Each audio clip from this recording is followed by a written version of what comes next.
In this usability testing video, I'm going to be showing you guys how to solve a Rubik's Cube. To start off with, you guys have to know how to identify which side is which.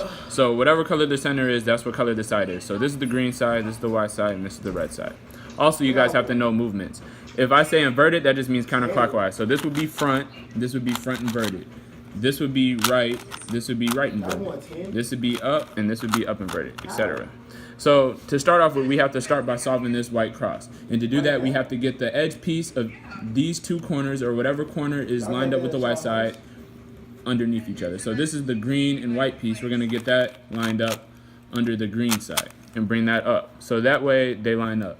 Now notice how they are flipped, like the edges are flipped. So we're going to use our first algorithm in order to get them lined up. This algorithm goes front inverted, up, left inverted, up inverted. Notice how that flips the edges. Next, we're going to do the next edge. So that's going to be the blue side. That already lines up with each other. And then next, we're going to solve this part. Now we have to flip the edges.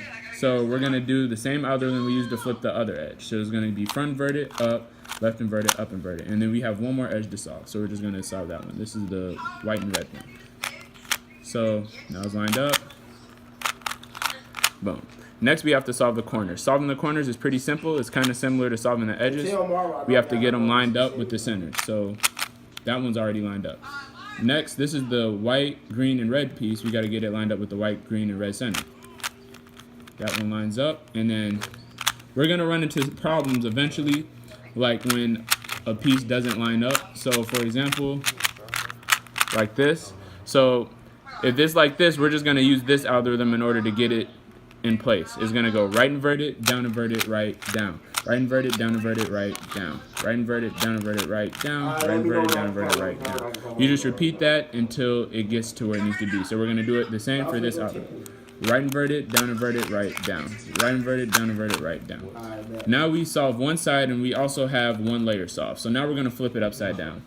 Next, we need to perform an edge flip. So these edges need to be flipped to the left. The algorithm in order to flip these edges to the left is going to be up inverted, left inverted, up, left, up, front, up inverted, front inverted. So now those edges are flipped. We also can flip them to the right. So to flip it to the right, we got to just find a piece that needs to be flipped to the right. So we can do this one. So,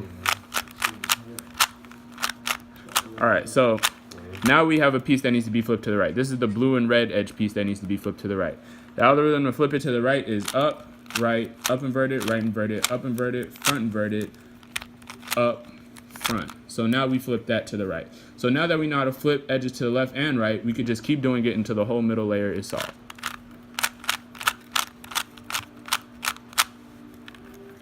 And one last edge piece. So this needs to be flipped to the left. So now we have the whole middle layer solved. Next, what we need to do is solve the top layer. Now doing this is simple. So in solving the top layer, you can get in situations where you'll have an L. It looks kind of like an L. But this L needs to be faced towards the top left corner. And then from this L, we're going to get a straight line, and then we'll get a cross, just using this algorithm. So the algorithm we're going to use in order to get the straight line is going to be front, right, up, right inverted, up inverted, front inverted. So now we have the line. So we repeat that algorithm until we get the cross. So it's going to be front, right, up, right inverted, up inverted, front inverted. So now we have the cross. Now all we have to do is line the cross up. So sometimes, notice how in this situation I already got all of the edges to line up with all of the other corners, but sometimes you can get in situations where it won't line up. So it's going to be, so the algorithm, I'm going to just do it real quick so that way I can get you guys the situational standpoint. So it might look like this sometimes.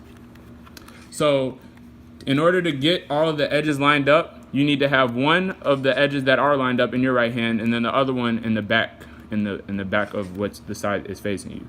So to do it, the algorithm is going to be right, up, right inverted, up, right inverted. And so that gets all of the edges lined up. So next we have to solve the corners. Corners are easy. You literally are just going to do the same algorithm we used to solve the other corners. And that's going to be right inverted, down inverted, right, down. Right inverted, down inverted, right, down. So then we bring this over here, and we're going to do the same for the remaining corners. Right inverted, down inverted, right, down. Right inverted, down inverted, right, down. Right inverted, down inverted, right, down. Right inverted, down inverted, right, down. And then you have solved your first Rubik's Cube.